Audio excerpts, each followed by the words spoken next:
Yorana, mon ami, comment vas-tu? Sois encore le bienvenu dans notre propos. Donne-nous aujourd'hui notre pain de ce jour. C'est pour moi un privilège et une grâce de pouvoir partager avec toi ce que le Seigneur a placé sur mon cœur. Et ensemble, nous faisons du bien, certainement, parce que le Seigneur me parle aussi et nous enseigne. Alors, dans l'évangile de Luc, au chapitre 14 et au verset 12, j'aimerais que nous puissions entendre le Maître Jésus nous parler. Et il dit ceci: « Lorsque tu donnes à dîner ou à souper, n'invite pas tes amis, ni tes frères, ni tes parents, ni de voisins riches, de peur qu'ils ne t'invitent à leur tour et qu'on ne te rende l'appareil. Mais lorsque tu donnes un festin, invite des pauvres, des estropiés, des boiteux, des aveugles, et tu seras heureux de ce qu'ils ne peuvent pas te rendre l'appareil, car elle te sera rendue à la résurrection des justes. » Mon ami, mon frère, ma sœur, as-tu déjà invité des personnes à ta table? Oh, certainement, oui. Et je pense que tu as dû inviter des amis, des parents, vraiment des relations très très proches. Et si vous avez certainement eu l'occasion de partager et de vous réjouir ensemble. Je pense aussi que tu as dû déjà être aussi invité et aller chez des personnes que tu connaissais et qui certainement bien t'appréciaient. Ici, lorsque nous lisons le verset 12 à 14, Jésus dit « Ne les invite pas, n'invite pas tes parents, tes amis, etc. » Pourquoi? De peur qu'ils ne t'invitent à leur tour. Enfin, ça veut dire quoi? Est-ce que Jésus nous interdit donc d'inviter nos amis, nos parents? Non, c'est pas cela. Mais Jésus désire que l'on ne s'enferme pas dans un système de convenance qui nous enfermerait seulement dans un cercle fermé d'amis ou de personnes triées sur le volet ou voire par affinité. En fait, Jésus nous invite à nous ouvrir aux autres et à avoir une vision, une autre approche du prochain. Et une autre approche du prochain, c'est les pauvres, les estropiés, les boiteux et les aveugles. Attention, ce que Jésus dit là est aussi une image. Ça ne veut pas dire que vous devez automatiquement aller chercher tous les handicapés que vous connaissez dans votre quartier ou dans votre ville.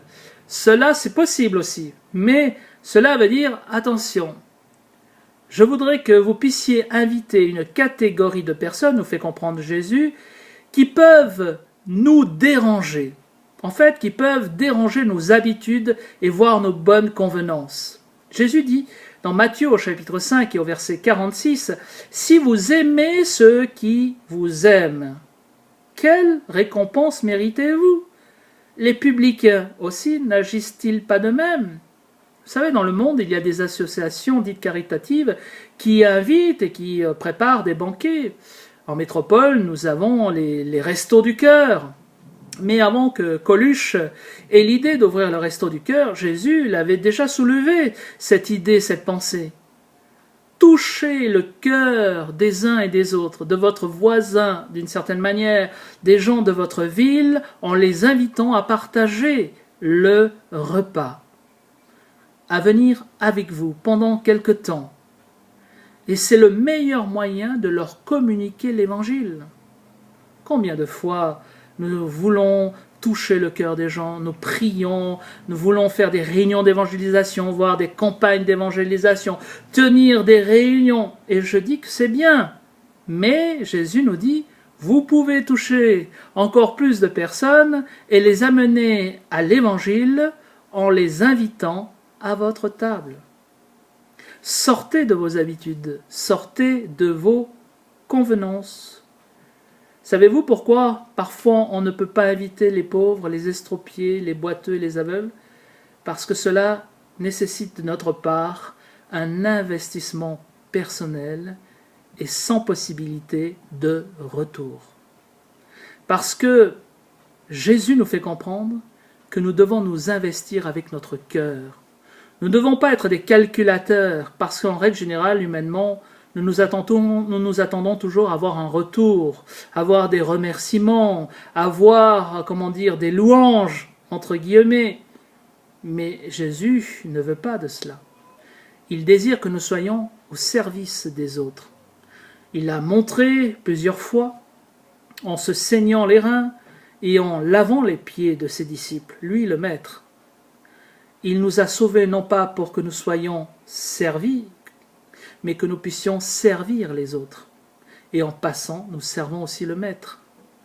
Tu seras heureux de ceux qui ne peuvent pas te rendre l'appareil. Pourquoi? Parce qu'en règle générale, humainement, que je viens de le dire, on aime être considéré, on aime être vu.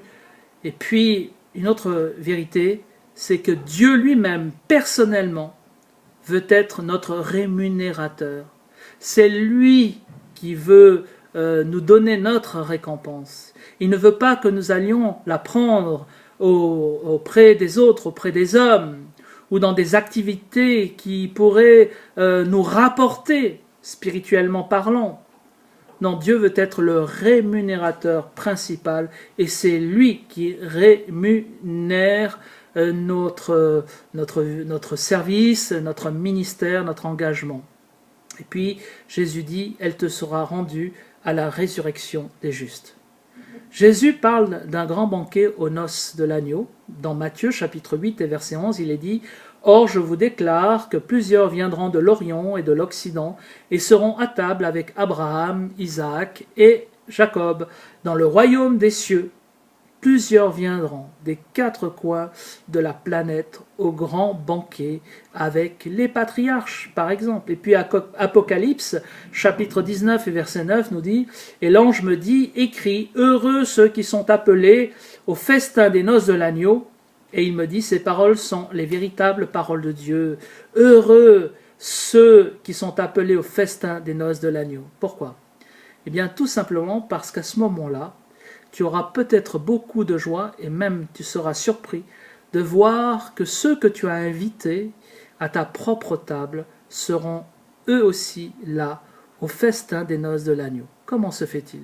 Eh bien tout simplement parce que lorsque tu les auras invités à ta table et au travers de ton témoignage, de ton amour et de ton engagement pour le salut de leur âme, eh bien cela aura porté du fruit dans leur cœur. Et la meilleure des récompenses, c'est de voir tous ces amis, toutes ces personnes que tu as invitées un jour à ta table se retrouver aux noces de l'agneau avec le divin maître. Voilà pourquoi, mon ami, Jésus a dit, lorsque tu donnes à dîner ou à souper, n'invite pas tes amis, ni tes frères, ni tes parents, ni de riches voisins, parce que eux, je dirais, ils devraient déjà être au courant, par ton témoignage, que Jésus-Christ est vivant, parce que tu les vois tous les jours, mais les autres, tu peux les inviter pour leur communiquer l'Évangile. Sur ce, que Dieu te bénisse, c'était certainement une parole de Dieu pour toi et pour ton âme, et c'était aussi votre serviteur, pasteur Éric Barbert. À bientôt!